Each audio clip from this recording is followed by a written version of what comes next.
కొంతమంది అడిగారు నన్ను, స్వస్తిక్ అంటే హిట్లర్ వాడాడు కదా అని. స్వస్తిక్ హిట్లర్ వాడితే మనం వాడకూడదని మనం ఆయన స్వస్తిక్ మనం వేల సంవత్సరాల నుంచి ఉపయోగిస్తున్నాం. భారతదేశం కాదండి, ప్రపంచవ్యాప్తంగా అత్యంత ప్రాచీనమైనటువంటి నాగరికతలో స్వస్తిక్ ఉంది. సింధు నాగరికతలో కూడా ఉంది. స్వస్తిక్ ఉందా సింధు నాగరికతలో? ఎందు ఎందు దాన్ని అది చాలా పాజిటివ్ సింబల్ కింద, శుభాన్ని దాన్ని చూపించే సింబల్ కింద ఉంది. అంచేత అంత ప్రాచీనమైన సింబల్ని హిట్లర్ దురుపయోగం చేసినంత మాత్రాన్ని పక్కన పెట్టాలని నేను అనుకోవట్లేదు. ఇప్పుడు సుత్తి గొడవలు మనది అది సుత్తి గొడవలు పెట్టుకుని చాలా మంది నియంతలుగా నిరంకుశలుగా ఉన్నటువంటి దుర్మార్గులు రాజ్యాలు చేశారనుకోండి, సుత్తి గొడవలని కమ్యూనిస్టులు వదిలేరు కదా. నేను ఇది మనది, మనం ఖచ్చితంగా ఇది ఉండాలి అనే ఉద్దేశంతో మేము స్వస్తిక్ని ఆమోదించాం. మా సింబల్ కింద ఇది బెటర్గా ఉంటుంది. మీరు లెఫ్టిస్టా, రైటిస్టా, గాంధీవాద, అంబేద్కరిస్టా, ఋషినా, హిందూలో ద బెస్ట్ హిందూనా, ఏది డిఫైన్ చేస్తారు మీరు? ఓషోనా, రమణ మహర్షా? అంటే నేను మీరు చెప్పిన ఏది కాదు వాస్తవంగా. మమ్మల్ని మేము కథిన్యాసలో నిర్వచించుకున్నాం. మీరు నేను బేసిక్గా నమ్మేది ఏంటంటే, ప్రతి మనిషిలో కూడా మహాత్ములు ఎవరైనా కావచ్చు, అంబేద్కర్ కావచ్చు, గాంధీ కావచ్చు, మార్క్స్ కావచ్చు, ఎవరైనా కావచ్చు, నారాయణ గురు కావచ్చు, ఎగ్జాక్ట్గా మేము ఆ మనుషులు ఫాలో కాం. ప్రతి మనిషి దగ్గర ప్రతి సిద్ధాంతాలను, ప్రతి మతంలోనూ, ప్రతి వ్యవస్థలో కూడా ప్లస్ మైనస్ రెండు ఉంటాయని నమ్ముతాం మేము. ఈ ప్లస్ని తీసుకోవాలి, మైనస్ని వదిలేయాలనేది మా పద్ధతి. నాది కాదు ఎగ్జాక్ట్గా, వివేకానందుడు చెప్పాడు ఈ మాటలు. ఇది నేను చెప్పిన పద్ధతిలో కాకుండా వేరే భాషలో చెప్పాడు. ప్లస్ని ఆయన శృతులు అన్నాడు, మైనస్ని స్మృతులు అన్నాడు.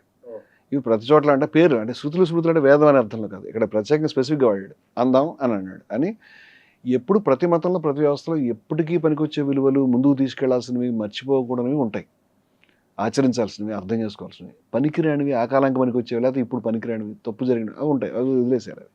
ఇది నిరంతరం జరగాలని చెప్పాడు ఆయన. సుమారుగా నేను కూడా అదే అనుకుంటాను. జిడ్డు కృష్ణమూర్తి గారు ఒక అద్భుతమైన మాట చెప్పాడండి. మీరు ఏ క్షణాన్ని ఒక పర్సన్ని ఫాలో కావడం మొదలుపెట్టారో ఆ క్షణాన్ని సత్యాన్ని వదిలిపెట్టేశారు. చాలా అద్భుతం అన్నమాట ఆయన చెప్పింది.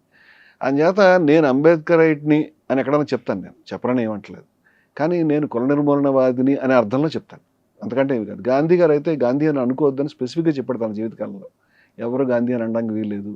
గాంధీ అనేవాడు ఒక మనిషి, గాంధీలో మంచి చెడు రెండు ఉండొచ్చు, సత్యంలో కల్తీ లేదు, ట్రూత్లో కల్తీ లేదు కదా. Why can't you be a truth ఐట్? మీరు సత్యవాదిగా ఉండొచ్చు కదా, గాంధీవాదిగా ఎందుకు ఉండాలి? గాంధీవాది అనే మాట అర్థం లేని మాట. గాంధీని ఫాలో అవటం అనేది ఎవరైనా చేస్తున్నారంటే గాంధీని ఎందుకు ఫాలో కావాలి? Is a person. మీరు గాంధీని కాకుండా సత్యాన్ని, అహింసను ఫాలో కండి అని చెప్పాడు ఆయన.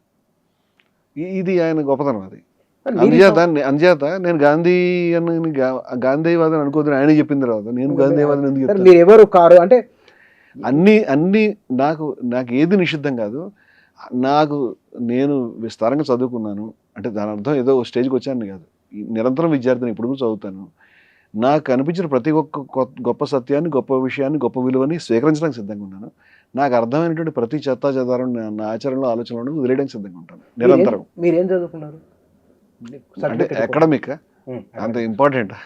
ఎందుకంటే మీరు ఇన్ని మాట్లాడితే అది అంటే అకాడమిక్ చదువుకునేటప్పుడు అది పనికిరాందనే అభిప్రాయం నాకు ఉంది. మీరు చెప్పండి, చెప్తాను. ఇంజనీరింగ్ చదువుకున్నాను. నేను ఏమై చదువుకున్నాను? ఇంజనీరింగ్.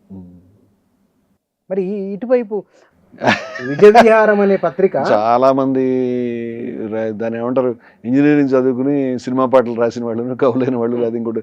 అది చదువుకి దానికి ఏం సంబంధం ఉంటుంది? ఆ చదువుని కూడా నేను దాంట్లో తప్పనిసరిగా కంప్లీట్ చేశాను, కానీ అది పనికిరాందని నాకు అప్పుడే దాని మీద గౌరవం లేదు. అకాడమిక్ చదువులను నేనేం రెస్పెక్ట్ చేయను. నేను విస్తారంగా చదువుకుంటాను. ఇప్పుడు హిందూ మతం ఉందనుకోండి, వేదం కానీ, ఉపనిషత్తు కానీ, ఫిలాసఫీ కానీ, దర్శనాలు కానీ సమస్తం నాకు ఇంట్రెస్టింగే. ఇస్లాంలో ఖురాన్ ఇంట్రెస్టింగే, హదీస్ ఇంట్రెస్టింగే, బైబిల్ ఇంట్రెస్టింగే, బుద్ధుడి యొక్క సాహిత్యం సమస్తం, వర్ధమాన మహావీరుడి సాహిత్యం సమస్తం. నాకు ఇంట్రెస్ట్ కాని విషయం అంటూ ఏమి లేదు. నా దగ్గర చాలా విస్తారమైన అతిపెద్ద లైబ్రరీ ఉంది. దాంట్లో వేల పుస్తకాలు ఉంటాయి. మీరు వస్తే ఎప్పుడైనా చూపిస్తాను. తప్పకుండా. మీరు బహుళత్వం ఉన్నారు కదా, హిందూ జీవన విధానంలో, హిందూ మార్గంలో బహుళత్వం దాని ప్రత్యేకత ఏమిటి? అంటే హిందూ జీవన విధానం అనేది హిందూ మతంతో ఉన్నటువంటి గొప్పతనం. దాని సమస్య అన్న దాని గొప్పతనం ఏమిటంటే అది ఒక మతం ఫార్మెట్లో లేదు. మనకి క్రిస్టియానిటీ, ఇస్లాం అంటే మీరు ఎవరు క్రిస్టియన్, ఎవరు ఇస్లాం చెప్పడానికి స్పష్టంగా మీకు కొన్ని విలువలు. ఇప్పుడు ఇస్లాం ఉన్నాడు అనుకోండి, నేను ముస్లిం అయి ఉంటే ఈ మాటలు మీతో చెప్పలేకపోయాడు, ప్లూరలిటీ అనలేకపోయాడు, వాళ్ళు యాక్సెప్ట్ చేయరు దాన్ని. ఇప్పుడు ఇస్లాంలో కూడా కొన్ని సౌందర్యాలు ఉన్నాయి, లేకుండా ఏం లేదు. ఇస్లాం ఉందనుకోండి, లా ఇలాహ ఇల్లల్లా ముహమ్మదుర్ రసూలుల్లా అనేది కలిమ. ఆ కలిమ మీరు చదివితే అంటే అల్లా తప్పితే మరే దేవుడు లేడు, మహమ్మద్ ఆయన యొక్క ప్రవక్త, దీన్ని అంగీకరిస్తే మీరు ముస్లిం అవుతారు, లేకపోతే కాదు. అలాగే క్రైస్తవులకు సంబంధించి తండ్రి, కుమారుడు, పవిత్రాత్మ ఈ ట్రినిటీ అంటాం. ఈ ట్రినిటీని అంగీకరిస్తే మీరు అవుతారు, లేకపోతే కాదు. ఇప్పుడు హిందూ ఇది అని చెప్పడానికి ఏమైనా నిర్వచనం ఉందా? హిందువులందరూ అంగీకరించేటువంటి ఒక పుస్తకం కానీ, హిందువులందరూ అంగీకరించే ఒక దేవుడు కానీ, హిందువులు అందరూ అంగీకరించేటువంటి ఒక మక్కా లాంటి అందరికీ సంబంధించిన గుడి కానీ, లేకపోతే ప్రార్థనా స్థలం కానీ, ఓ ప్రాఫిట్ కానీ ఏమీ లేవు. ఇప్పుడు రాముడిని తీసుకోండి. రాముడిని అంగీకరించినటువంటి పురాణ హిందూ మతాన్ని అంగీకరించిన శాఖలు ఎన్నో ఉన్నాయి మనకి. లాస్ట్ టైం మనం కొంచెం దీని మీద సబ్జెక్ట్ కొంచెం టచ్ చేసుకున్నాం. ప్రస్తావించలేదు. ఎందుకంటే మనకు వేదం ఉంది, వేదం మీద తిరుగుబాటుగా కొంతవరకు ఉపనిషత్తు వచ్చింది. వేదంలో జ్ఞాన భాగాన్ని ముందుకు తీసుకెళ్ళి ఉపనిషత్తు తర్వాత పురాణాలు వచ్చినాయి. ఉపనిషత్తులు ఎక్కడో ఉన్నాయి, చాలా హైట్స్లో. పురాణాలు ఎక్కడో కిందకు వచ్చినాయి. ఇప్పుడు గీతలో చాలా శ్లోకాలు ఉపనిషత్తులు. అంటే ఉపనిషత్తుల్లో ఇప్పుడు సర్వభూతస్థమాత్మానం, ఆత్మ అనేటువంటి శబ్దమే ఉపనిషత్తుది. ఇప్పుడు చాలా విషయాల్ని అంత ఇప్పుడు ఉపనిషత్తు ఏం చెప్పిందంటే బ్రహ్మం అని చెప్పింది, ఆత్మ అని చెప్పింది. అసలు శబ్దాలు మీ విసుగొచ్చి తత్ అంది. తత్వమసి అంటే అది నువ్వే అని చెప్పింది, అది అని చెప్పింది. కానీ కృష్ణుడు నేను అని చెప్తాడు. ఈ నేను ఉపనిషత్తులు లేదు, నేను పురాణంలో ఉంది. అంటే సబ్జెక్ట్ సేమ్ సబ్జెక్ట్. ఇక్కడ సగుణమైనటువంటి సాకారమైనటువంటి ఒక దైవం పురాణాలకు అవసరం, ఉపనిషత్తుకు అవసరం లేదు. ఉపనిషత్తు మానవ జాతి చరిత్రలోనే అత్యంత గొప్ప సాహసం అది. వివేకానందుడు అంటాడు, మనుషులంతా బాగా డెవలప్ అయ్యి బాగా వికసించారనుకోండి, బాగా ఎన్లైటెండ్ అయ్యారనుకోండి, అప్పుడు కూడా వాళ్ళకి మతం ఉంటుందా? ఉంటుంది. ఆ మతం ఉపనిషత్తు చెప్పాడు. అది the religion of future enlightened humanity అంటాడు ఆయన. భవిష్యత్తులో వికసిత మానవాళి యొక్క మతం. అసలు మతమే కాదు అది, దాని మనుషులు అందుకోవాల్సిన ఒక స్థితి. అది నేను కూడా ఉపనిషత్తుకి అంతే గౌరవిస్తాను. మా ఉపనిషత్తు చాలా పరవశాన్ని, చాలా సంతోషాన్ని కలిగిస్తుంది దాని గురించి తలుచుకుంటే. నాకు దాని పక్కన పెట్టే పుస్తకం ఇంకేది కనిపించలేదు నాకైతే. అసలు మీ వాస్తవానికి హిందూ జీవన విధానం గురించి చాలా గొప్పగా చెప్తున్నారు కదా మీరు. మరి మిమ్మల్ని ఎందుకు తప్పార్థం చేసుకుంటున్నారు? ఆలోచన కనుక ఏమిటి, ఇది అర్థమవుతలేదు. మరి ఏమిటి కారణం? ఎందుకు తప్పార్థం చేసుకుంటారంటే, నేను ఒక పార్టీని, ఒక సంఘాన్ని బలపరిచి ఉంటే కనుక బహుశా ఆ పార్టీ చాలా గొప్పది, అది హిందువుల పార్టీ, లేకపోతే ఆ సంస్థ చాలా గొప్పది, అది హిందువుల సంస్థ అని నేను ప్రచారంలో చేసి వాళ్ళ డిజైన్లోకి వెళ్ళి ఉంటే కనుక నాకు ఇప్పుడు ఉన్నదానికి 50,000 రెట్లు ఎక్కువ కీర్తి వచ్చేది, అన్ని చోట్ల మోగిపోయేది, నాకు సపోర్ట్ సిస్టమ్ వచ్చేది. నా గురించి ఏమైనా అంటే ఎవరైనా బుచ్చన్న గారు ఏమైనా బుచ్చన్న గారు కొట్టడానికి బయట స్టూడియో బయట ఎవరైనా తయారుగా ఉండేవాళ్ళు, అంత పాపులారిటీ వచ్చేది. కానీ నేను స్ట్రీమ్కి ఎదురైతేటువంటి మనిషిని. వాళ్ళకు ఒక రాజకీయమైన డిజైన్ పద్ధతి ఉన్నాయి, నేను దాన్ని అంగీకరించట్లేదు. రాజకీయాలు మన మతాన్ని స్వాధీనపరచుకోవడాన్ని, రాజకీయాలు శాసించడాన్ని నేను అంగీకరించట్లేదు. అందువల్ల ఖచ్చితంగా నన్ను ద్వేషిస్తున్నారు అందరూ కూడా. హిందూ మతం అంటే కొన్ని విలువలు ఉన్నాయి. నేను ఇందాక చెప్పాను, చాలా విస్తారంగా ఉంది. రాముణ్ణి అంగీకరించినటువంటి హిందూ శాఖలు ఉన్నాయి, పురాణాలను అంగీకరించిన హిందూ శాఖలు ఉన్నాయి.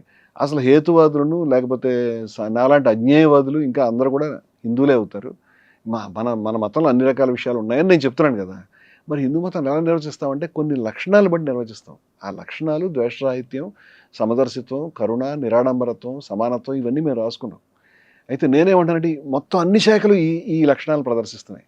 కానీ ఇప్పుడు కొత్తగా బయటకు వచ్చి నువ్వు హిందువి, నువ్వు కాదు అని పోరాటం చేస్తున్నారు కదా, వాళ్ళు దీన్ని పాటించరు, వాళ్ళు ద్వేషిస్తారు, పక్క మతాలను తిడతారు, మేకులను, లేకపోతే శవాలను, లేకపోతే ఇంకా రకరకాల భాష వాడతారు. హిందువుల చరిత్రలో ఎటువంటి భాష ఇప్పుడు మనం వాళ్ళే, ఎవరిని తిట్టలే. అనో భద్రా క్రతోయంతు విశ్వత అని వేదం చెప్పిందంటే ఎక్కడెక్కడ మంచి పనులు జరిగినా మాకు రావాలండి. మా దగ్గర అక్కర్లేదు, మీ దగ్గర మంచి పని ఉందా, మా తలుపులు తెరిచాము, మాకు ఆ గాలి కావాలి. గొప్ప విషయం కదా, చాలా హృదయం మామూలు కాదు. ఇప్పుడు మనం ఏంటంటే, ఎందుకు నువ్వు సాయిబాబా ఎందుకు, సాయిబాబా మన దేశంలో పుట్టినటువంటి వాడు, సాయిబాబా ఎందుకు, బ్రహ్మకుమారిలు ఎందుకు, లేకపోతే యేసుక్రీస్తు అంటే ఇంకా ఎల్ భాషలో ఎం భాషలో తమ్నైల్స్ పెట్టావు, వీళ్ళు హిందూ మతం. హిందువుల భాష అది కాదండి. అసలు హిందువులు ఒక ఫ్రేమే లేదు. నువ్వు ఫ్రేమ్ తీసుకొచ్చే ప్రయత్నం చేస్తున్నావు, పలానావాడు హిందూ పలానావాడు కాదని దాడులు చేస్తున్నావు. పైగా వీళ్ళలో ఎక్కువ మంది ఇప్పుడు బసవన్న మొత్తం వేదాన్ని అంగీకరించడు, దయానంద సరస్వతి పురాణాలను అంగీకరించాడు. కానీ వీళ్ళు హిందూ మతాన్ని నిలబెట్టారు, వాళ్ళు హిందూ మతం తలుపులు తెరిచారు. దయానంద సరస్వతి జీవితాంతం పోరాటం చేశాడు. దయానంద సరస్వతి భావాలని నేను రాసినప్పుడు దాని మీదే నా మీద కేసు వచ్చింది, మొదటి కేసు. దయానంద సరస్వతి భావాల్లో మహమ్మద్ ప్రవక్తని ఆయన ఏమన్నాడో రాస్తే నేను రాముడి కృష్ణుడు అన్నీ రాశాను, కానీ కేసు మహమ్మద్ ప్రవక్త పెట్టారు. మహమ్మద్ ప్రవక్త గురించి నిందించాడు రమణమూర్తి, ఇది యేసుక్రీస్తుని నిందించాడని పెట్టారు కేసు. దయానంద సరస్వతి నేను కాదండి, దయానంద సరస్వతి పుస్తకం అది ప్రపంచంలో అన్ని భాషల్లో ఉంది, అది ఎప్పటిదో అని చెప్తే దయానంద సరస్వతి వాడు ఎక్కడ ఉంటాడు, వాడిని కూడా మూసేద్దాం అని వాడేస్తాయి. వీడి నాలెడ్జ్ ఇంతే, వాడు ఎక్కడ ఉన్నాడు చెప్పు సరస్వతి అని వాడు ఫోన్ చేసి ఉమ్. అంటే